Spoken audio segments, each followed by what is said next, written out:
السلام عليكم ورحمة الله وبركاته. مركلة سود وهذا وكورس كيني تحناها كوك بوك عشر كيني تطبعات قيبتي سلبات أما بارتي 2 وإنه قيبتي كود كجسو هالني أشات أكاونتس كوحوي هاي قاب الله أبورو هذا بوح إنه كيك دونا أشات أكاونتس كاسيح لوجا بدله سيد الله معموله لورد اللي كرا يحيى بدن بينه دونا طبعا waxaa jiray chat accounts-keena akoona aan soo abuurana iyo kuwa hore u jiray waxaan ku sameyn doonaa maanta wax badan ayaan ka bedeli doonaa ka chat accounts-ka markaan soo galeyno halkan waxa ku yaala laba daaqadood laba plus-kaasi waa daaqadan ama window-gan QuickBook hadii aad xidid gabi ahaan buu isxulayaa tanna waxa weeye daaqadan chat accounts-ka inoo furantan ayaan ku dhufan doonaa ka chat accounts-ka waxa ka tagi kartaa halkan company ee homepage-kaaga ama desktop-kaaga ama waxa ka digi doontaa halkan accountant kadibna waxaad leedahay chat accounts waxaan ugu horeysin doonaa markaa customize a columns halkan waxaa inoo yaala saddex column tusaale imika column leeyahay name column leeyahay type column leeyahay balance total iyo attach oo aan ka soo hadalnay afartan column ayaan roonax ka bedelo meesha aan ka saarno ama maxay aan columns dheeraad aan ku soo darno marka waxaan sameyn karnaa right click baan halkan siin karnaa oo waxaan leenahay customize columns ama waxaan tagi karnaa drop down ka yar ee ku taal account kadibna waxaan leenahay customize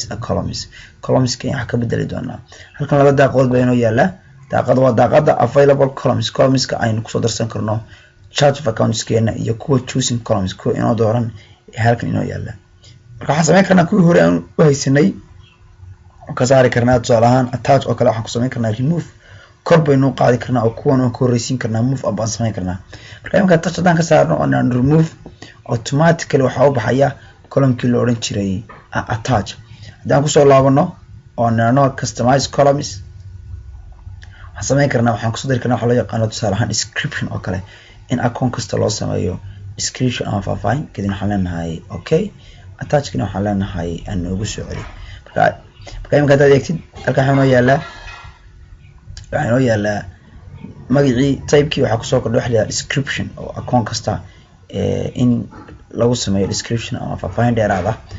marka normally sida caadiga halkan ayaad ka maamulaysaa columns-kaaga aad haysatid ka rabtid waa ka saari kartaa ka aad rabtidna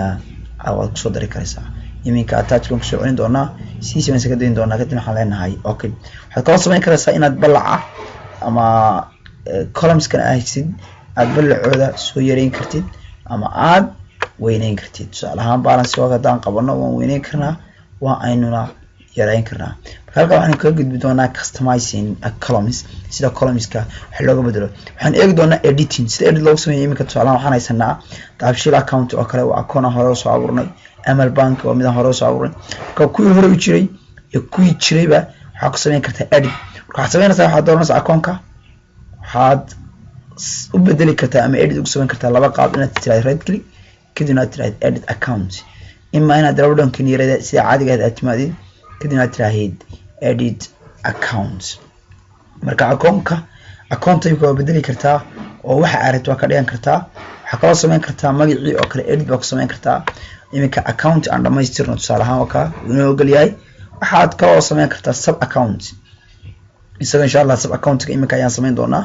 description-ka wax ka bedeli kartaa bank number-ka bedeli kartaa waxaan oo dhan waxa ku sameyn karaysaa edit kadib waxaan leenahay save and close iminka daabshiil account ayuu noqday waan bedelay waxaan ku xijin doonaa sida account kale loo hoosgeeyo oo sub account loo sameeyo iminka tusaale amal bank garowe iyo laanta amal bank ee muqdisho waxaan sameyn doonaa halkan laanta waxaan hoosgeyn doonaa amal bank garowe waxaan sameyn karnaa waxaan dooranaynaa laanta amal bank garowe right click baan siinana kadib waxaan leenahay edit inta marka aan sameyno halkan tusaale ahaan iminka kala hoosgeeni weeye waxaan sameyn karnaa iminka haddaan halkan doorano kan ayaa la hoos dhigi doonaa oo tusaale ahaan amal bank garowe baa waxaa la hoos dhigi doonaa maxay waxa loo yaqaano laanta amal bank ee muqdisho marka amal bank garowe waxaa la hoos dhigay laanta amal bank ee muqdisho marka sub account waa kan account ayuu hoos yaala oo hadaad eegtid gudaha ayuu ku jiraa waxaan kaloo sameyn karnaa daabshiil account waan qaban karnaa oo account-kiisa halkiisa yaala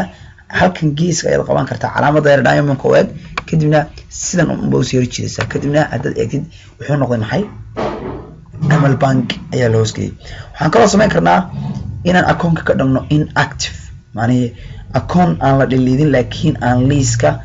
akoonadaada aan ku jirin waan dooranaynaa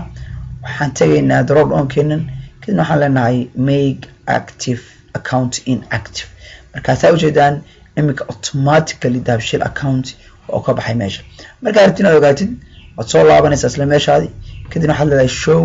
inactive account waxay tusaa maxay akoonada inactive ka kadibna marka aad eegtid calaamada crosska ama balaaska ay saaran tahay means waxa weeye waa inactive kadibna kana doorana right click kadibna waxaan leenahay make account active akoonka active nodal kadibna automatically bartiis ayuu ku laabanaya waxa kale oo xidan waxa loo yaqaano a delete inaad deleted tusaale ahaan akoon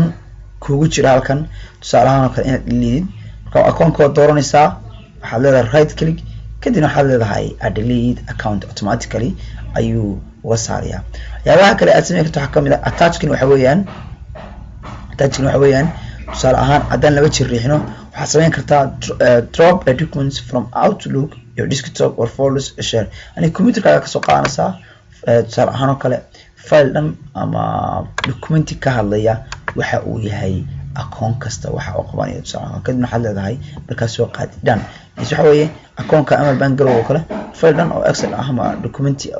baan leenahay tusaale kale oo faahfaahinaya waxa uu yahay waxa qabto bas soo gelinaysaa halkan ayaaba badan bayno yaala activities bayno yaala shaqooyin oo kale inaad akoonadan tusaale kale cagdhigi karto inaad right checks inaad jeeyo qori karto transfer inaad lacag ka qaadi karto akoonka la geyn karto waxyaabo fara badan ayaa ku jira halkan oo kale waxa inoo yaala waxa loo yaqaano reports inaad reportyadii oo dhan aad eegi karto tusaale ahaan oo kale akoonada reportkooda oo kale profit and loss kina eegti balance sheet kina eegi kartid cash flow kina eegi kartid halkan waxa ku yaala reports iyaga insha Allah waxaan isticmaali doonaa gadaal ayaynu ka isticmaali doonaa laakiin casharka fudud waxaan ku eegnay akoonada iyo qaabka waxa looga bedelo fadlan casharada mar walba waxaad ugu laaban doontaa channelkeena adiga oo linkiga aan description hoose ku dhigi doona insha Allah